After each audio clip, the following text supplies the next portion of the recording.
آج ہم بات کر رہے ہیں پاکستان کے ایک بہت ہی اہم مسئلے پر، یعنی میڈیکل برین ڈرین، یا سادہ لفظوں میں ہمارے ڈاکٹرز ملک چھوڑ کر کیوں جا رہے ہیں۔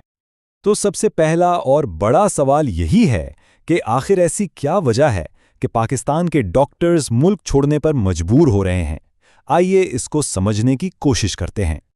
دیکھیں، یہ کوئی سیدھا سادہ معاملہ نہیں ہے، اس کے دو پہلو ہیں۔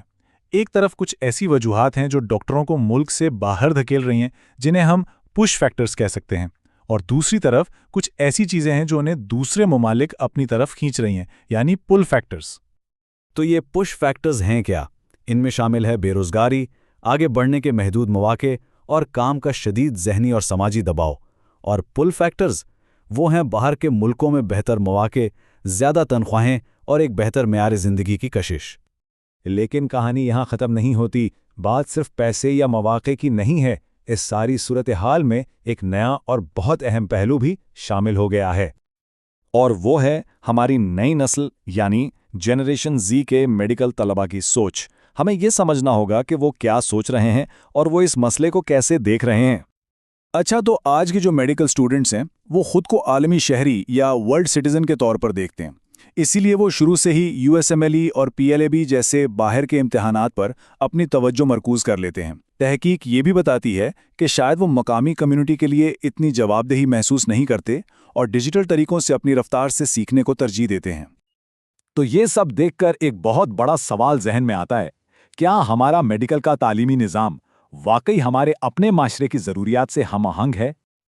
اور یہیں پر سوشل اکاؤنٹیبلٹی یعنی سماجی جواب دہی کا تصور سامنے آتا ہے۔ اس کا مطلب بہت سادہ ہے، یہ کہ میڈیکل کالجز کی یہ بنیادی ذمہ داری ہے کہ وہ اپنی تعلیم، اپنی ریسرچ اور اپنی خدمات کو اپنے ملک اور قوم کی صحت کی ضروریات پوری کرنے کے لیے استعمال کریں۔ اس ایک جملے میں پوری بات کا خلاصہ ہے۔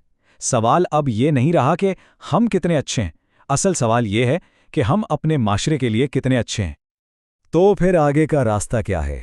اس مشکل مسئلے کے ممکنہ حل کیا ہو سکتے ہیں؟ اس تحقیق میں 3 بڑے قدم تجویز کیے گئے ہیں۔ پہلا، اپنے نصاب کو مقامی کمیونٹی کی صحت کی ضرورتوں کے مطابق ڈھالیں۔ دوسرا، ڈاکٹروں کو پاکستان کے اندر ہی کیریئر کے واضح اور اچھے مواقع فراہم کریں۔ اور تیسرا، پڑھانے کے طریقوں کو نئی نسل کے سیکھنے کے انداز کے مطابق یعنی ڈیجیٹل دور کے مطابق اپ ڈیٹ کریں۔ اور آخر میں ایک سوال جو ہم سب کے لیے سوچنے کا ہے، ہم سب مل کر یہ کیسے یقینی بنا سکتے ہیں کہ ہمارے میڈیکل ادارے سب سے پہلے اپنے ہی معاشرے کی خدمت کریں؟